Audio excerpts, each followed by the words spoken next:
Salam, hər vaxtınız xeyir olsun. Bugün biz natural ədədlər mövzusunun izahına baxırıq. Əvvəlcə başlayırıq rəqəmlərdən.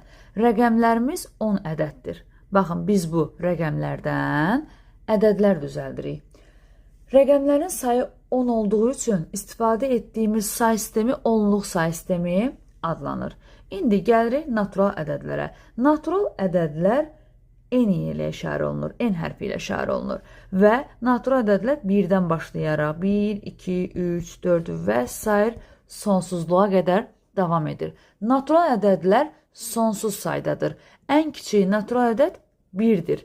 0 natural ədəd deyil, çünki biz 0-ı saya bilmirik. Biz deyə bilmərik ki, 0 qələm var, 0 kitab var, yəni yoxdur da, yəni ona görə 0 sayıla bilmədiyinə görə biz ona natural demirik. İndi isə gəlirik mərtəbələr və siniflər. Məsələn, bir dənə ədəd götürək.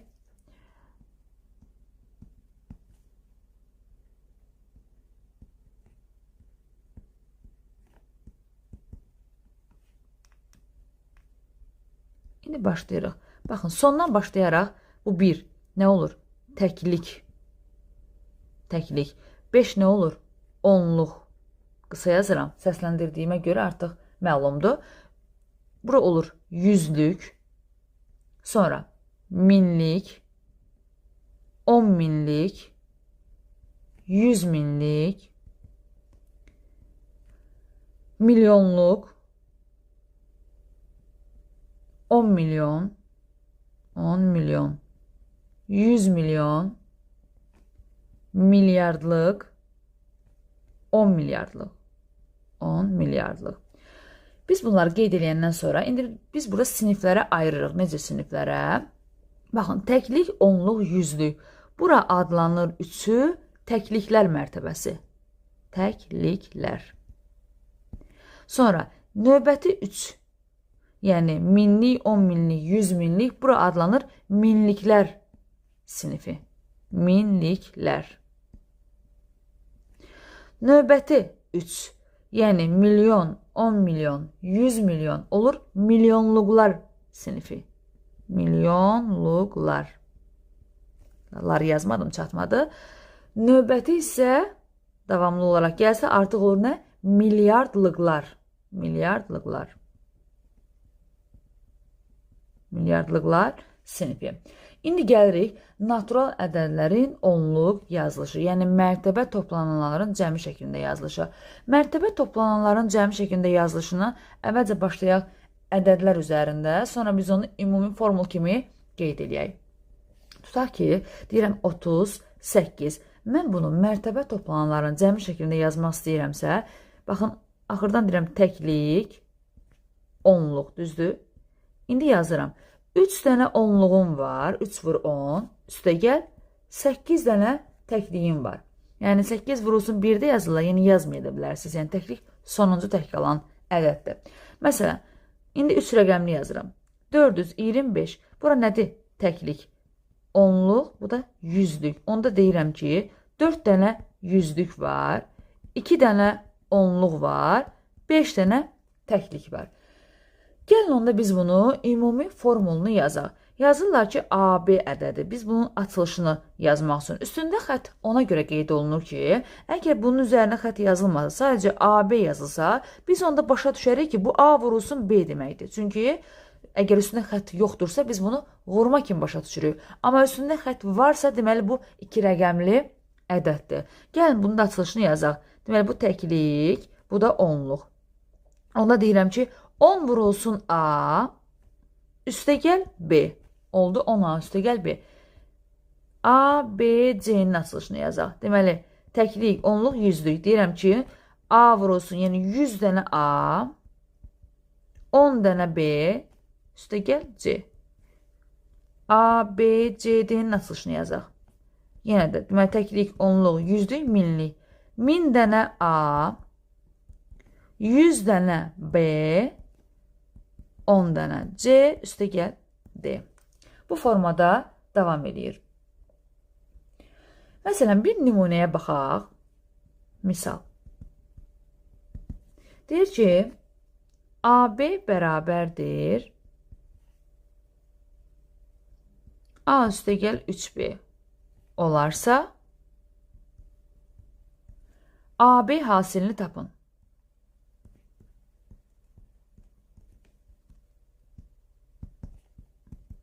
Biz nə etməliyik? Əvvəlcə bu ifadəni sadələşdirməliyik. Deməli, AB-nin açılışı nədir? 10A üstə gəl B bərabərdir. Digərini də köçürdürük. A-ları sola, B-ləri sağa yığaq. 10A çıxılsın A bərabərdir. 3B çıxılsın B. 10A-dan 1A 9A bərabərdir. 3B-dən 1B 2 dənə B. Burada A 2-yə bərabərdir. Yəni 2K, B 9K'dır. İndi bizə deyir ki, burada A-la B rəqəmlərdə biz naturalda K-ya bir qiyməti versək, A olacaq 2, B olacaq 9. Daha K-ya 2 verə bilmərəm. Çünki 9 vur 2, 18 artıq B orada 2 rəqəmli olar. B rəqəmdir orada. Ona görə K-ya bir qiyməti verdik. A 2, B 9. Bizə deyir ki, A vurulsun B-ni tap. Yəni 2-ni vururuq 9-a cavab oldu 18. Bu belə. Davam edirik. Deməli, tam ədədlər.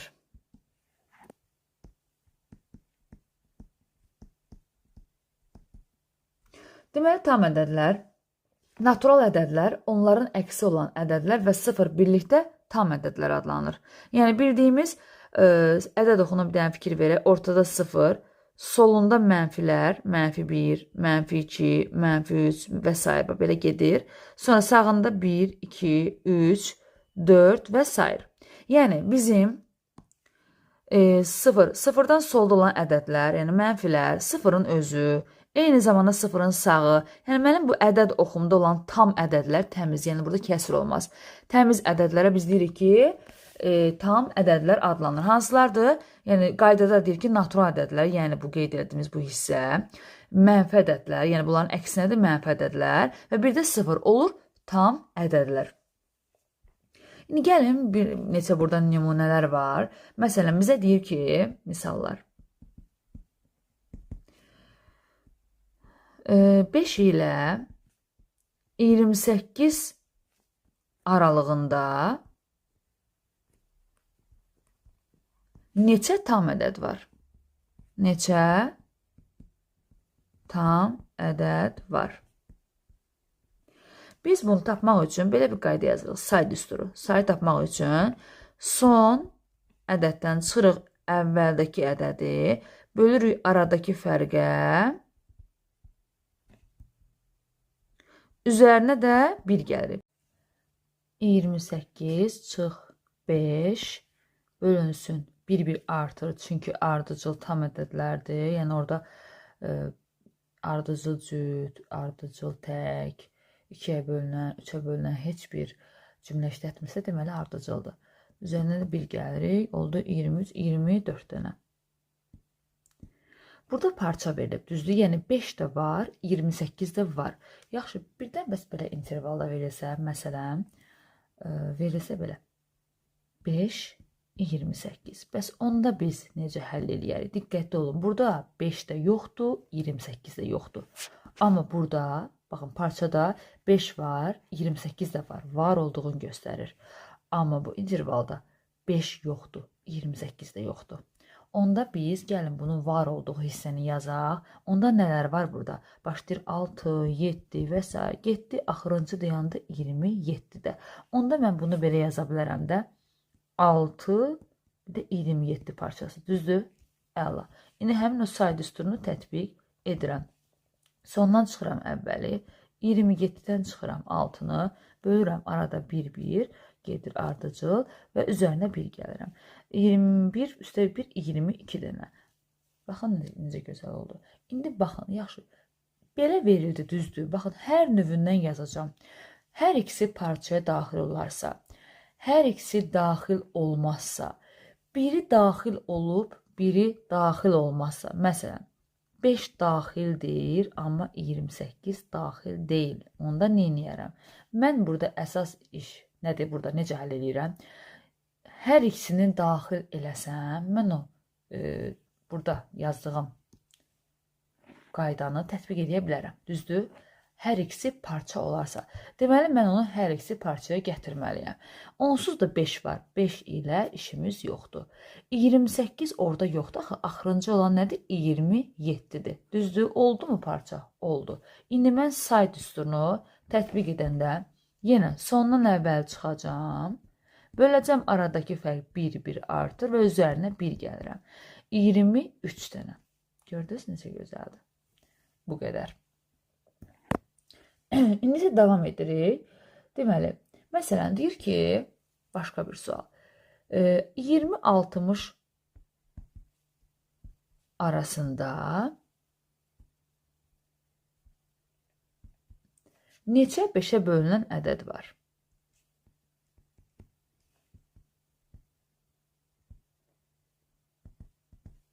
Ədəd var. İndi nə edirəm? Məndən burada artıq 5-ə bölünməni istəyir. Onda başlayırıq. 5-ə burada 20 də var, 60 da var. Böyle başlayıram 20, 5 artır, düzdür 25. Bunu bir saymayaq da. Gedirik ən sonuncusu 60 da 5-ə bölünür də. Sonda yazdım 60-ı. İndi mənim düsturum nə idi? Sondan çıxıram əvvəli, 60-dan çıxıram 20-ni, bölürəm aradakı fərq. Aradakı fərq 5-ə bölündüyünə görə 5 artır. Onda mən 5-ə bölməliyəm və üzərinə 1 gəlmək o hər zamandır. 60-dan 20 çıxıb 5-ə böləndə, üzərinə 1 gələndə elədi 9. Bu belə. Deməli 9 dənə 5-ə bölünən ədəd var. Gedək indi hansı qaydaya? Cüt ədədlərə və tək ədədlərə. Cüt ədədlər. Cüt ədədlər, deməli, bu cütlük, təklik natural ədədlərə məxsusdur. Natural ədədlər cüt və tək olmaqla 2 qrupa bölünür. Cüt ədədlər sonu cüt rəqəmlərlə bitərsə, onda biz deyirik ki, həmin ədədlər cüt ədədlərdir. Deməli, son rəqəmi 0, 2, 4, 6, 8 rəqəmləri ilə bitən natural ədədlərə cüt ədədlər deyilir. Düzdür? Sonuna baxırıq da ədədin cütlüyünü təyin etmək üçün biz ədədin sonuna baxırıq. Məsələn, deyirəm ki, 72. Hardan bilirəm? Sonuna baxıram. 2 ilə bitib, deməli, cüt ədəddir. Cüt ədədlər 2-yə qalıqsız bölünür. Çünki 2-yə bölünmə əlaməti nə idi? Sonu cüt rəqəmlə bitən bütün ədədlər 2-yə bölünür. Ona görə də cüt ədədlər 2-yə qalıqsız bölünür. Cüt ədədlərin ən kiçiyi 2-dir. Cüt ədədlərin ən kiçiyi 2-dir. Cüt ədədlər sonsuz saydadır. Yəni 2, 4, 6, 8 gedir müsbət sonsuzluğa qədər. Cüt ədədlərin ümumi şəkli 2 vurulsun n saydadır. Məsələn, n-ə istənilən qiyməti versək, bu ədəd cüt olacaq. Məsələn, n-ə 1 verək, olacaq 2 vur 1, 2. N-ə 2 verək, 4 olacaq. N-ə 3 verək, görürsünüz, n-in bütün qiymətlərində cüt qiymət alır cavabımız. Ona görə də cüt ədədlərin ümumi şəkli 2n kimi yazılır. Baxın belə. İndi davam edirik. Tək ədədlər. Tək ədədlərin sonu 1, 3, 5, 7, 9 rəqəmləri ilə bitir. 1, 3, 5, 7, 9 rəqəmləri ilə bitərsə, biz onda deyirik ki, bu ədədlər tək ədədlərdir. Məsələn, hansıdır tək ədədlər? Yəni, 15 sonu tək rəqəmlə bitib. 279 sonu tək rəqəmlə bitib. Yəni, sonuna baxıb təyin edirik. Deməli, tək ədədlər 2-yə bölünmür. Əlbəttə ki, tək ədədi necə 2-yə bölək? Təmiz bölünməlidir, axı təmiz bölünmədən söhbət gedir. Tək ədədlərin ən kiçiyi 1-dir. Tək ədədlər də sonsuz saydadır. Yəni 1, 3, 5, 7, 9 müsbət sonsuzluğa qədər davam edir. Tək ədədlərin ümumi şəkli t bərabərdir 2n çıx 1. Yəni siz n-ə istənilən bir natural qiyməti versəniz, məsələn 2 verirəm. 2, 2, 4, 4-dən 1 çıxdım 3. Yəni tək ədədlərin ümumi yazılış şəkli 2n çıxılsın 1 şəklindədir. Yəni, orada n əvəzinə x da yaza bilərsən, fərq yox dəyişənin. Yəni, formu belə yazılır. Qeyd edirik ki, bir dənə qeyd yazaq burada. Deməli, qeyd.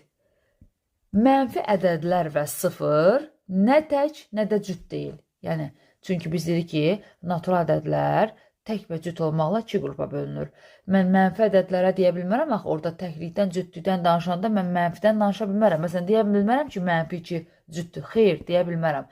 Ona görə deyir ki, mənfi ədədlər və bir də 0 nə təkdir, nə cütdür. Yaxşı, 0 rəqəm kimi rəqəmdir. Cüt rəqəm ola bilər, amma ədəd, yəni nə tək, nə cüt ədəd deyil. Biz o zaman deyərik ki, biz ədəd düzəldərik. 40 deyərəm, cüt ədəddir.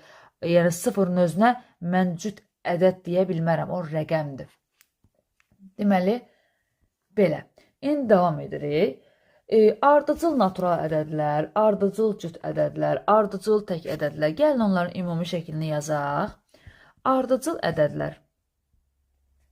Ardıcıl ədədlər bilirəm ki, 1-1 artır. Məsələn, birini x götürürəmsə, digəri x plus 1, x plus 2, x plus 3 və s. İndi mənə 3 dənə desə, onda mən 3-ünü götürməliyəm.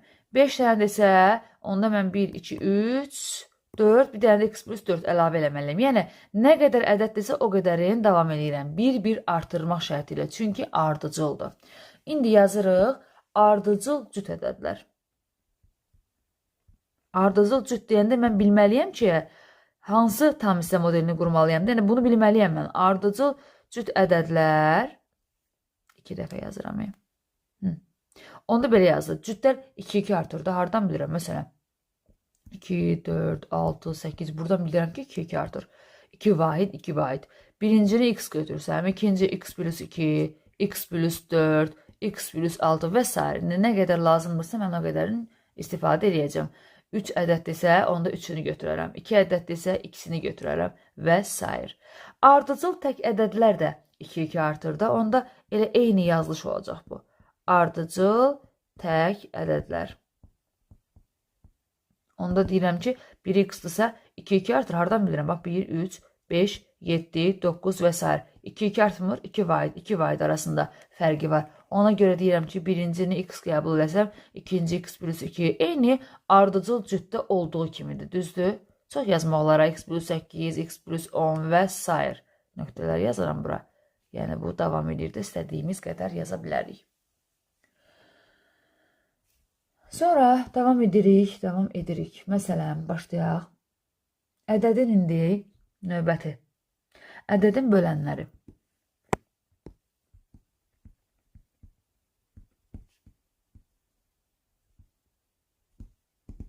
Ədədin bölənləri nədir? Ədədin böləni n natural ədədinin, yəni n natural ədədinin bölündüyü hər bir natural ədəd n-in böləndir. Yəni, bölən deyəndə özündən kiçikləri götürürük. Məsələn, deyirəm ki, onun bölənləri, indi buradan aydın olacaq, onun bölənləri. Yəni, 10 hansı ədədlərə bölünür, onu demək istəyir. Başlayırıq 1-dən başlayırıq. 1, 2, 5, onun özü də. Məsələn, deyirəm 4-ün bölənləri. Olacaq necə? 1-dən başlayıram. 1, 2, 4-ün özü və s. İndi bölünən nədir? Bölünən böyük olmalıdır. Yəni, nəyə görə? Bölünən. Deyirəm ki, onun bölünənləri.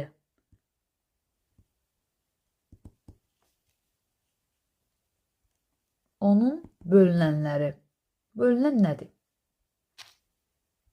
Məsələn, başlayıram 10-dan başlayaraq. 10, 20, 10 hansı ədədlərə bölünür o deməkdir. 10, 30, 40 və s.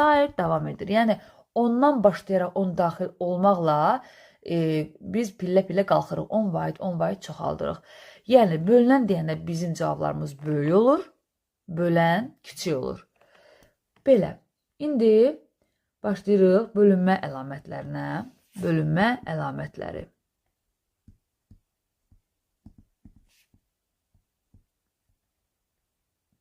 Burada sözlərini bir-bir yazmayacağım. Səsləndirəcəm və nümunə göstərəcəm. Birinci, 2-yə bölünmə əlaməti. Hardan biləcəm ki, bu ədəd 2-yə bölünür? 2-yə bölünmə əlaməti sonu cüt rəqəmlə bitən ədədlər, yəni bütün cüt ədədlər 2-yə bölünür. Məsələn, deyirəm 12 cütdür, 784 cütdür, 1286 cütdür. Sonuna baxıram, son rəqəmləri cütdürsə, yəni bir sözlə mənim ədədim cüt ədəddirsə, deməli 2-yə bölünür. Sonra keçirik 3-ə bölünmə əlaməti. 3-ə bölünmə deyir ki, rəqəmlərinin cəmini hesablayırsan, rəqəmlərini cəmlədin, düzdür? Əgər həmin ədəd 3-ə bölünürsə, deməli bu ədəd 3-ə bölünür. Məsələn, götürək, nə götürək? 165. Gəlin yoxlayaq, rəqəmlərin cəmləyək. 1 üstə gəl 6, üstə gəl 5, 12. İndi baxıram, 12 3-ə bölünürsə, bəli, bölünür. Deməli, bu 165 ədədi 3-ə tam bölünür.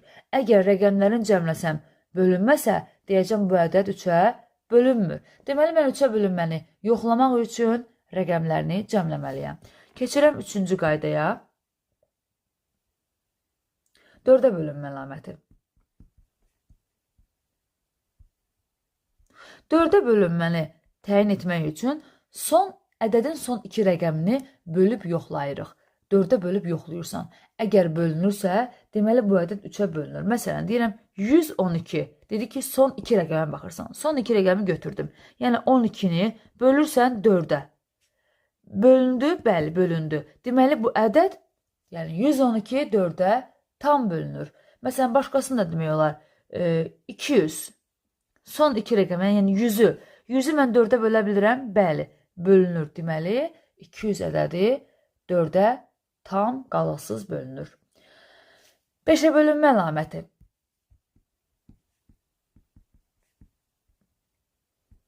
5-ə bölünmə. 5-ə bölünməni təyin etmək üçün sonu 0 və ya 5 ilə bitən bütün ədədlər 5-ə bölünür. Görün, rahat qaydadır. Hansı ki, ədədin sonu 0 və ya 5 ilə bitirsə, deməli bu ədəd təmiz 5-ə bölünür. Məsələn, nə qədər demək olar? 700 sonu 0-landır. 95 sonu 5-ləndir. 9200 sonu 0-la. Bir sözlə, yəni və s. davam eləmək olar çoxlu. Sonu 0-la 5-lə bitən bütün ədədlər 5-ə bölünür. Davam edirik. 6-ya bölünmə əlaməti. 6-ya bölünmə əlaməti, bir dənə 6-nı biz parçalayaq, görək nə var burada. 2 ilə 3 var, düzdür.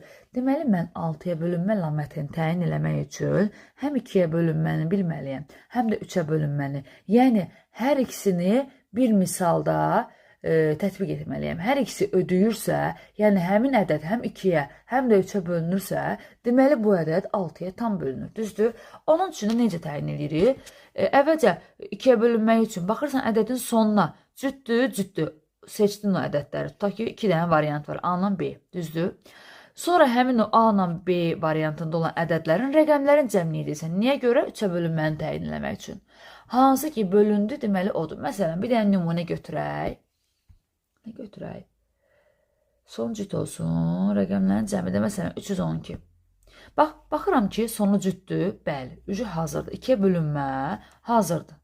Qaldı 3-ə bölünməni təyin eləmək. Bir dənə rəqəmlərin cəmliyim, bu da olsa deməli təmiz 6-ya bölünür. 6 elədir. 6 bölünür axı 3-ə bölünür. Deməli bu 312 ədədi təmiz 6-ya bölünür. Gəlirik 9-a bölünmə əlaməti.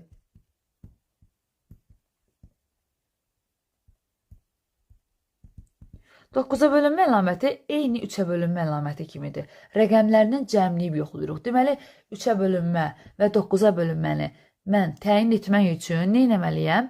Rəqəmlərini cəmləyib tapmalıyam. Məsələn, nümunə verək də, tutaq ki, 882. Gəlin rəqəmlərini cəmləyək, yoxlayaq görə 9-a bölünür.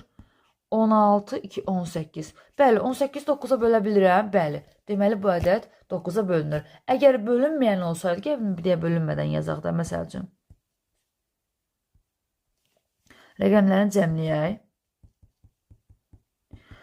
16, 18, 22. 22 9-a bölünmür axı. Bax, bu ədəd bölünmür. Yəni 8824 9-a bölünmür. Niyə? Çünki 22 illədir rəqəmlərinin cəmi. O da 9-a bölünmür. Amma 882 rəqəmlərini cəmlədim. 18 elədir. 18 9-a bölündüyünə görə onda deyirəm ki 882 ədədi 9-a tam bölünür. Bir sözlə, mən 3-ə bölünməni və 9-a bölünməni təyin eləmək üçün ədədin rəqəmlərini cəmləyib yoxlayıram. Əgər bölünürsə, bölünür, bölünmürsə, deməli bölünmür. Növbəti sual, növbəti qaydamız yəni 9-a bölünmədən sonra nə gəlir? Nə gəlir? 12, 10-a bölünmə var. 12-yə bölünmə var. 10-a bölünmə baxın necə rahatdır. 10-a bölünmə deyirəm, 10 yazıram, 7-ci. 10-a bölünmə. Sonu sıfırdan bitən bütün ədədlər 10-a bölünür. Məlum məsələ. Məsələn, 70, 80, 190, 500, 780 və s. Yəni, sonu sıfırdan bitən bütün ədədlər 10-a bölünür. 12-yə bölünmə əlaməti. 12-yə bölünmə əlamətini təyin eləmək üçün 12-ni bir dənə parçalayırıq. 4 vur 3-də var. Deyəcəksiniz ki, 6 vur 2-də var. Mən hansını yoxlayım? İndi deyirəm, hansını yoxlayırıq. Bayaq biz 6-nı yazanda dedik ki, 2 ilə 3 var. Başqa hasil nə yazaq? Yəni 6 vur 1 yazmayacaq ki, hər halda, çünki 1-ə bölünmə yoxdur. 2 ilə 3-dür, bu tamam, bu aydındır. Bəs burada 2 dənə hal var. Hansına baxırıq? Hansılar ki, qarşılıqlı sadədir, onlara baxırıq. 6 ilə 2-nin burada ortağı var. Bunu yazmırıq, buna baxmırıq. Biz qarşılıqlı sadə olan hasilə baxırıq. Baxın, burada 2 ilə 3 də qarşılıqlı sadədir, görürsünüz? Eyni zamanda 12. Onda 4 və 3 bu hala baxacağım. Yəni, həm 4-ə bölünməlidir, həm də 3-ə bölünməlidir. Tamam. İndi 4-ə bölünmə əlamətini bilirəm ki, son 2 rəqəmi bölüb yoxlayacağım. 3-ə bölünməni də bilirəm ki, rəqəmlərinin cəmini hesablayacağım. Yəni, olarsa olar, olmazsa olmaz. Məsələn, gəlin bir dənə bunu nümunə yazaq. 12-yə bölünmə 144. Düzdür. Bilirəm ki, deməli, 4-ə bölünməni təyin eləmək üçün son 2 rəqəminə baxıram 44. 44 4-ə bölünür, bəli, əla. 4-ə bölünmə hazırdır. İndi 3-ə bölünməyə baxmaq üçün rəqəmlərini cəmləyəcəm. 1 üstə gəl, 4 üstə gəl, 4, 9. 9 3-ə bölünür, bəli. Həm 4-ə də bölündü, yoxladım. Rəqəmlərini də cəmlədim, 3-ə bölündü. Deməli, bu 144 ədədi 12-yə təmiz, qalıqsız bölünür. Belə. İndi davam edirik. Qalıqsız və qalıqlı bölmə.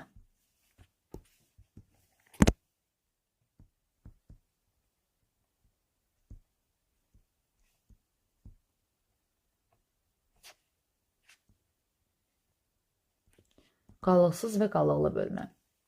Baxın, belə bir şey yazaq. Bölünən, bura, bölən yerlərini tanıyaq. Ondan sonra bütün məsələlər həll olunacaq. Əgər qalıqlı bölmədirsə, onda natamam qismət olur. Bu cavab yazdığımız isə natamam qismət olur. Əgər təmizdirsə, qalıq yoxdursa, onda sadəcə və sadəcə qismət olur. Burada da qalıq. Deməli, mən bölünəni tapmaq üçün bunu yadda saxlayın. Böləni vuracam natamam qismətə. Natamam qismətə. Üzərinə qalığı gəlirsən. Məsələn, bir də əlavə olaraq, bir də yazırıq ki, və qalıq böləndən hər zaman kiçik olur. Bu da bizim yadımızda qalsın. Çox vacib qaydalardan biridir. Qalıq böləndən kiçikdir. Bunu bir dənə qəşəng sarı rənglə qeyd eləyək. Bir budur. Bir də budur. İndi, deməli, nə edirik? Biz bölünəni əldə eləmək üçün, baxın başdakı bölünəni əldə eləmək üçün böləni natamam qismətə vurub, qalığı hər zaman üzərinə gəlirsən. İndi məsələn, bir dənə misal yazaq da, məsələn.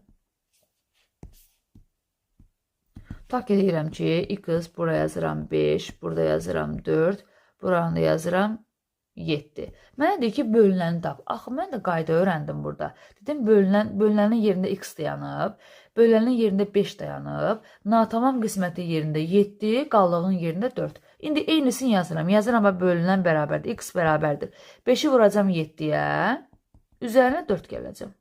Nə oldu? 39. Deməli, mənim bölünənim nə imiş? 39 imiş. Bu belə. İndi gəlirik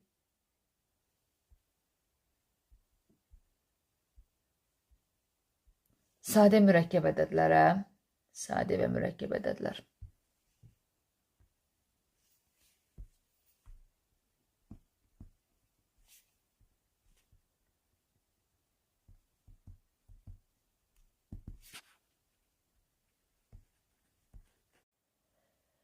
Ən kiçik sadə ədəd 2-dir. Ən kiçik sadə ədəd deməli nədir? 2-dir. 1 nə sadədir, nə də mürəkkəbdir. İndi isə baxırıq. Sadə ədəd nədir? Sadə ədəd deyir ki, yalnız 1-ə və özünə bölünməlidir. Yəni, başqa bir ədədə bölünməməlidir. Məsələn, deyirəm ki, 5. 5, yəni 5-in bölənləri nədir? Deyirsən, 5 1-ə bölünür, bir də özünə bölünür. Düzdür? Onsuz da istənilən ədəd 1-ə bölünür, özünə bölünür. Məsələn, 3 1-ə bölünür, bir də özünə bölünür. 2 2-yə bölünür, bir də özünə bölünür. Yəni, 2-dən başqa, 2-dən çox böləni yoxdur ki, bunun 2 dənə böləni var da. Yəni, yalnız 1-ə və özünə bölünür. Ona görə sadə ədədlər deyir ki, yalnız 1-ə və özünə bölünürsə, onda biz deyirik ki, sadə ədəddir. Sonra çox demək olar. 11 1-ə bölünür, özünə bölünür. Düzdür? 2 dənə böləni var da. Ona görə olur bunlar sadə ədədlər. Gələk onda mürəkkəb ədədlərə. Mürəkkəb ədədlər deyir ki, 2-dən çox böləni var.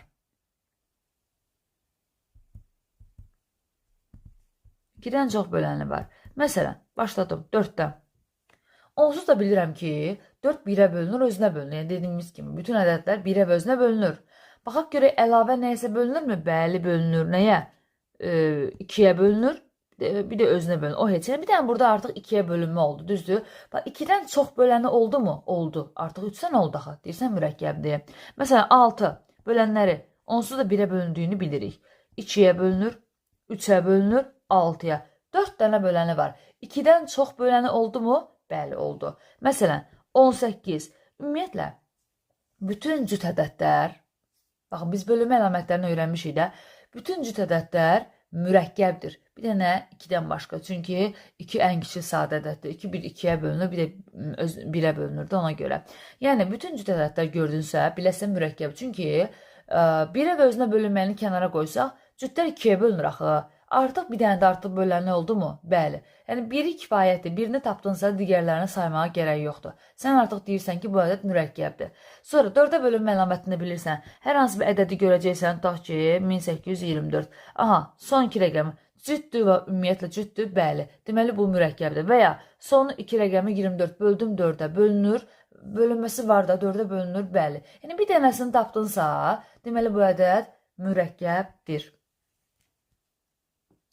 Gəlin biz sadə vuruqlara ayrılışdan danışaq. Mürəkkəb ədədin sadə vuruqlara ayrılışı.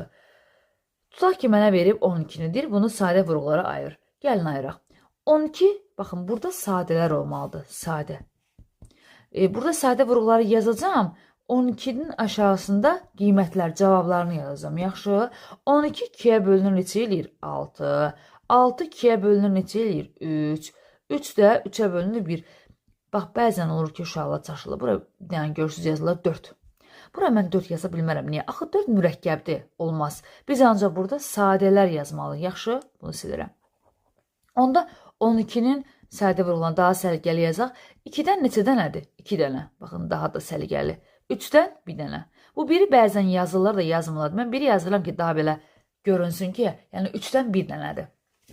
Sonra, gəlin başqa birini yazaq. Məsələn, 24-ü. 24-ü sadə vuruqlara ayırıram. 2-yə bölünür 12.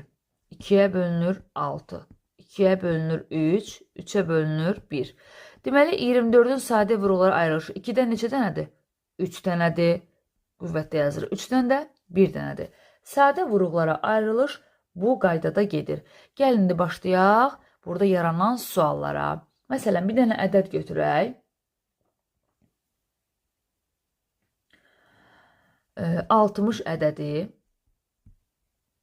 60 ədədinin indi suallar gəlir burada. Birinci.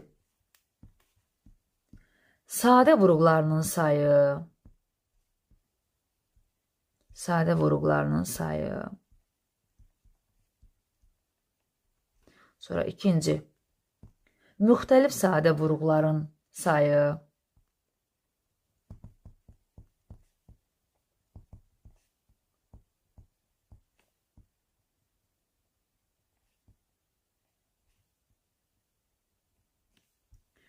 Sonra sadə bölənlərin sayı.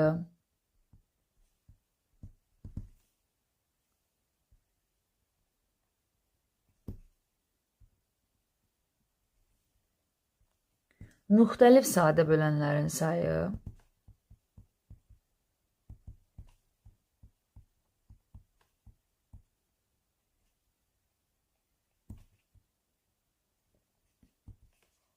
Tam bölən sayı. Natural bölən sayı. Onda natural bölən sayını yazmamışıq. Natural bölən sayı. Əsas məsələ birinci yazılmalı. Yəni, fərq yoxdur əslində. Sadəcə hər birini biz tanımalıyıq ki, məndən sadə vuruqların sayını soruşanda nə etməliyəm və ya digərlərində hər birinin özünün qaydası var. Natural bölən sayı, bir də tam bölən sayı.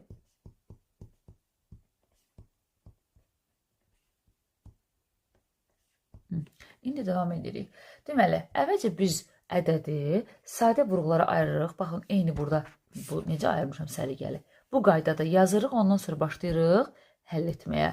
60 ədədini sadə vuruqlara ayıranda, gəlin bir dənə burada ayıraq, sonra mən onu siləcəm. 60 nə deməkdir? 60-ı belə də yaza bilərsiniz qısa olaraq. 15 vur 4, 15 3 vur 5-dir, 4 də 2 vur 2-dir. Yəni 2-dən, gəlin bunu səliqəli yazaq. 60 bərabərdir. 2-dən 2 dənədir sıralama. 3-dən 1 dənə, 5-dən daha səliqəli olsun deyə sırayla yazırıq da. Baxın, yazdım mı? Baxın, 3-dən 1 dənə, 5-dən 1 dənə, 2-dən 2 dənə. İndi mən bunu silirəm buradan. Başlayırıq. Sadə vuruqların sayını soruşanda biz hamısını sayırıq. Yazıram bura bax. Yazıram ki, hamısını say. Yəni, nə qədər orada vuruqlarımız var? Baxın, 2 dənə, 1 dənə, 1 dənə. Nə qədər oldu? 2, 1, 1. 4 dənə oldu, düzdür? Sadə vuruqların sayı oldu. 2, üstə 1, qüvvətlərin sayırsan hamısın. Oldu 4. İndi müxtəlif sadə vuruqların sayı, yəni hərəsindən birin sayı. Eyniləri sayma. Hərəsindən birini say. Yəni təkrarları sayma. Yəni bir dənə 2'm var, bir dənə 3'üm var, bir dənə 5'im var. Nə qədər oldu? 3 dənə var orada. Düzdür? Onda 1, 1, 1 oldu 3 dənə. Sadə bölənlərin sayı ilə müxtəlif sadə vuruqlar eyni qaydadır. Yəni, səndən müxtəlif sadə vuruqların sayını da soruşsa, səndən sadə bölənlərin sayını da soruşsa, eyni qaydanı yazırsan. Burada da yenə hərəsindən birini sayırsan. Elə bir sinonimdir bu sözlər. Hərəsindən birini say. Yəni, 1, 1, 1 hərəsindən bir dənədir. 3. Müxtəlif sadə vuruqların sayı, müxtəlif sadə bölənlərin sayı. Yəni, bunlar eyni sözlərdir hamısı. Müxtəlif sadə bölənlərin sayı, yəni hamısı eyni qaydandan gedir. Bu da eyni sözdür. Bax, sadə bölənlərin sayı, yəni hərəsindən biri, müxtəlif sadə, yəni, baxın, bu 2'dir, 3'dür, 4'dür. Bu cümlə, bu sualları gördünüzsə, yenə də hərəsindən birini yazmıram zaman getməsin. Artıq siz qeyd eləyərsiniz. Oldu 3 dənə. Natural bölən sayı. Natural bölən sayında nə edirəm? Qüvvətlərin üzərinə 1 gəlirəm. Baxın, ədədimin qüvvətlərinə baxın. Bu 2'nin də üzərinə 1 gələcəm. 1'in də üzərinə 1 gələcəm. Yenə 1'in də üzərinə 1 gəlib, hasilini tapacam. İndi yazıram. Qüvvətlərin üzərinə 1 gəlirəm. Hasilini tapacam. Sonra yenə növbəti 1 plus 1 vurulsun 1 plus 1. Bu da olacaq 3 vur 2 vur 2 12 dənə natural bölən var. Tam bölən sayı natural bölən sayının 2 mislidir. Natural bölən sayını nə tapmısan 12? 2-ni vuracaqsan natural bölənin qiymətinə, deməli 24 dənədir. Tam bölən sayı bilirsiniz nədir? Məsələn, natural bölənlər müsbətlər də düzdür. Tam bölən axı mənfilər də var, düzdür. Mənfilər solumuzda elə bil ki, tutaq ki, deyirəm ki, 4-ün bölənləri 1, 2, 4. İndi mən bunun tam böləni deyəndə bunu mənfi 1-də, mənfi 2-də, mənfi 4-də götürə bilərəm tam deyəndə. Ona görə elə bir sağımda 3 dənəsi, solunda da 3 dənəsi var da mənfisi 6 dənə. Ona görə 2 mislini tapırıq biz onu, yaxşı? Bu belə getdi. İndi gəlirik qarşılıqlı sadə ədədlərə.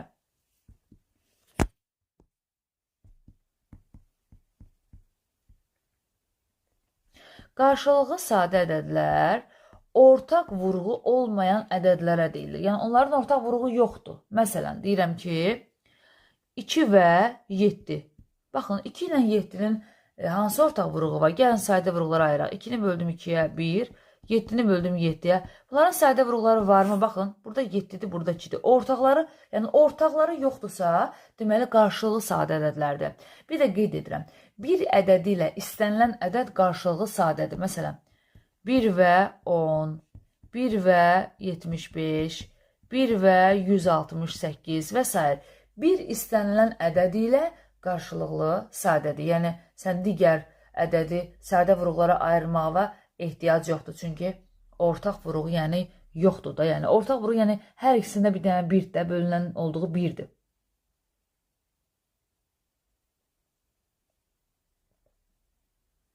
Yəni, hər ikisi 1-ə bölünür. Yəni, ortaq vurğular yalnız bunların 1-dir. Ona görə də qarşılıqlı sadə ədədlər adlanır. İndi gələk qarşılıqlı sadə ədədlərlə bağlı əbob, əkob, sonra əbob, əkobla bağlı qaydalar qalır. Sonra da dərsimiz yekunlaşır. Əbob, ən böyük ortaq bölən. Əbob, ən böyük ortaq bölən. Deməli, əbobu təyin eləmək üçün gəlin nümunələr üzərindən götürək. Məsələn, 10 ilə 25. Peki, biraz daha böyük olsun. Məsələn, 75 ilə 45. Hər birini sadə vurğulara ayırırıq. 75-i də sadə vurğulara ayırdım, 45-i də. 75-i bölürəm 3-ə, eləyir 25. Bölürəm 25-i 5-ə, eləyir 5. 5-i də böldüm 5-ə, elədi 1. Bitdi. Gəldim, 45-i böldüm 3-ə, 15. 3-ə böldüm 5. 5-i də böldüm 5-ə, 1. Əbob deyir ki, eyni. Hər ikisinə bölünən ən böyük ədəd. Burada əvvəl eyniləri bir dənə üstün xətt deyək. Yəni, eynilər. Baxın, 3 var, 3 var. 5 var, 5 var. Bəli. Xətt çəkilənləri bir-birinə vururuq. Yəni, sütunu üstünə vurmayın. Baxın, 2 dənə sütun var burada, görürsünüz. 2 dənə sütun var. Yəni, sən sütunun birini götür, ya bunu, ya bunu. Eyni şeydir də, götürün. Orada xətt çəkilənləri bir-birinə vurursunuz. Hansılardan xətt çəkmişəm? 3 və 5-dən. Onda yazıram 3 vurulsun 5. Cavab elədi 15. İndi gəlirik digər versiyaya. Məsələn, əbob. Tutaq ki, qarşılığı sadədir. 1 ilə 7. Deyir ki, qarşılığı sadə ədədlərin əbobu 1-ə bərabərdir. Əgər sən misalı həll edirsən, görürsən ki, ortaq vurğu yoxdur, onda deyirsən ki, onlar qarşılığı sadə ədəd, düzdür. Qarşılığı sadə ədədlərin əbobu 1-ə bərabərdir. Bu 1-ə görə yox, başqasını da yaza bilərəm. Məsələn, deyərəm ki, əbob bayaqlar nə yazmışdıq? 2 ilə 7. 2 ilə 7, düzdür. Bunlar qarşılığı sadə ədədlərdir. Qarşılığı sadə ədədlərin əbobu nəyə bərabərdir? 1-ə bərabərdir. İndi bir də başqa qayda. Əgər bir digərinə bölünərsə, məsələn, biri 8, biri də 16-dır. Əbobda biri digərinə bölünərsə, kiçik cavab əbobundur. 16 8-ə bölünür, bəli. Onda sən kiçik cavab 8-i əbobun cavabı götürürsən. Yəni bir də sadə vuruqlara ayırıb zaman itirmirsən. Başa düşürsünüz? Biri digərinə bölünəndə deməli kiçik cavab əbobdur. Əbobla bitdi. Gəlirik indi əköba. Ən kiçik ortaq bölünən. Əköb. Ən kiçik ortaq bölünən. Məsələn, eyni misalı burada da yazaq. 75 ilə 45. Yenə hər birini sadə vuruqlara ayırırıq. 3-ə 25, 5-ə 5, 5-ə 1. 3-ə 15, 3-ə 5, 5-ə 1. Eynilərin üstündən xətt çəkək. 3 var, 3 var. Getdi. 5, 5. Bu da getdi. İndi nə edirik? Ya 75-i götür, ya da 45. Eyni şeydir. 75-i götürürəmsə ədədlərdən, özünə yox, digər üstuna baxıram. Orada yerdə hansı ədəd qalıb xətt çəkilməyən ona vurursan. Yəni 75-i vuracaqsan 3-ə, sənin olacaq əköbun. Nə eləyəcək bu? 15 bir yadda 225 və ya 45-i götürmək istəyirsənsə, gəl onu başqa rəng eləyək. Əgər 45-i götürmək istəyirsənsə, 45 vurulsun. Digər sütuna baxırsan, nə qalıb yerdə? Sadə vuruqdan 5. Yenə də eyni cavab olacaq. İndi yaxşı, bəs əköbda necə olar? Bayaq dedik ki, qarşılığı sadə ədədlərin əbobu 1-dir. Bəs əköbu nədir? İndi 2 ilə 7-nin ortaq vuruğu yoxdur, qarşılığı sadə ədəddir. Qarşılığı sadə ədədlərin əköbu deyir ki, bir-birinin hasilinə bərabərdir, yəni 14. Deməli sən qarşılığı sadə ədədlər olanda əboba 1 yazırsan, əköba isə bir-birinin hasili. Yaxşı, bəs bayaqlar biz əboba dedik ki, biri digərinə bölünürsə, balaca, kiçik cavabımız əbobundur. Əköb yazıram, danışa yazıram, ona görə əköb. Tamam, bitirdim, indi deyirəm. Biz bayaq dedik ki, əbobda bir digərinə bölünürsə, kiçik cavab əbobundur. 8 ilə 16-dan 8-i götürdük, düzdür?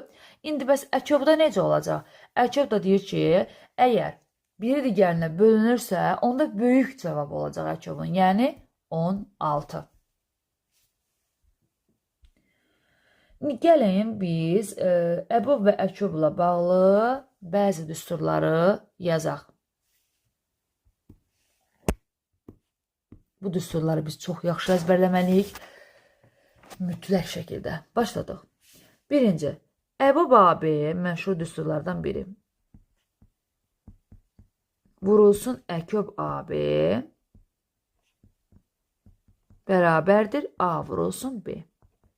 Sonra S ortaq olmayan sadə vuruqların hasilidir. S-ni tapanda əköbun cavabını əboba bölürsən, olur S. Yəni ortaq olmayan sadə vuruqların hasili.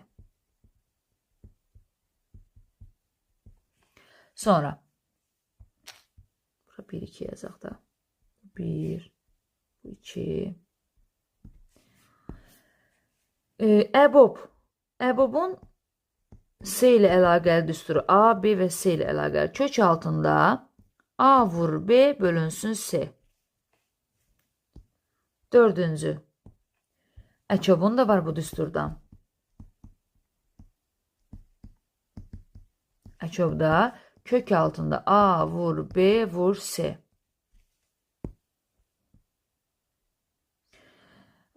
Beşinci düstur. Qarşılığı sadə ədədlər. Demişəm də, yuxarıda onları qeyd eləmişəm. Bu belə. İndi də deməli bir dənə qayda qalır. O da nə? A-dan kiçik və A ilə qarşılığı sadə olan ədədlərin say düsturu. Gəlin onun nümunə üzərində yazaq. Məsələn, deyir ki 200-dən kiçik, mən onu qayda kimi yazmıram, misalın üzərində göstərəcəm. Qarşılığı sadə ədədlərin say düsturu. Deyir ki 200-dən kiçik və 200 ilə qarşılığı sadə olan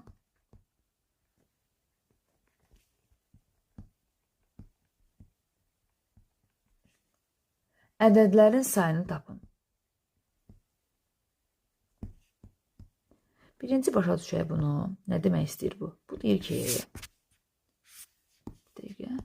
deyir ki 200-dən kiçik olsun 200 ilə qarşılıqlı sadə olan ədədlərin sayı.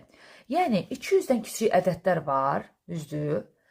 Onların içərisində 200 ilə qarşılığı sadə olan, yəni 200 ilə ortağı olmayan neçədən ədəd var? Məsələn, birini deyərəm 200-lə 1, 200-lə 3, cüt şəklində götürürəm də 200 və 3. Bunlar cüt şəklində qarşılığı sadədir. Çünki ortaqları yoxdur. Bu onları deyir. İndi mən də onları bir-bir oturub seçib elib yazsam hamısını, mənim çox böyük zamanım gedər, düzdür? Bunun üçün bizə bir düstur veriblər. Düsturumuz var bizim. Həmin o düsturdan istifadə edirik. O düsturdan istifadə eləmək üçün birinci biz 200-ü sadə vuruqlara ayırırıq. Gəlin ayıraq.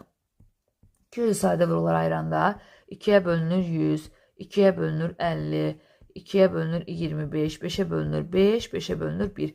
200 nəyə bərabərdir? 2-dən neçə dənədir? 3 dənə, 5-dən də 2 dənə. Düzdür? İndi qarşılıqlı sadə ədədlərin say düsturunu tapmaq üçün deyir ki, ədədin özün vurursan. Ədədin nədir? 200. Bunu vurursan. Birdən çıxırsan, baxın, birdən çıxıram. Bu sadə vuruqları görürsünüz 2 ilə 5. Birdən çıxırsan bir dəfə 2-də 1-i, bir dəfə 5-də 1-i. Yaxşı? 1 bölünsünlə yazırsan bunları. 1 çıx, 2-də 1. Qüvvətlərlə işimiz yoxdur. 1 çıx, 5-də 1. Əssalam. 200 vurulsun. 1-dən 2-də 1 çıxanda 2-də 1, 1-dən 5-də 1 çıxanda 5-də 4. 2 ilə 5, 10. 200-ü 10-a böləndə burada 20 qaldı. 20-nin 4-də 80 dənə cüt ədəd var ki, onlar 200 ilə qarşılığı sadədir. Yəni 200 ilə ortaqları yoxdur. Başa düşdünüzsə?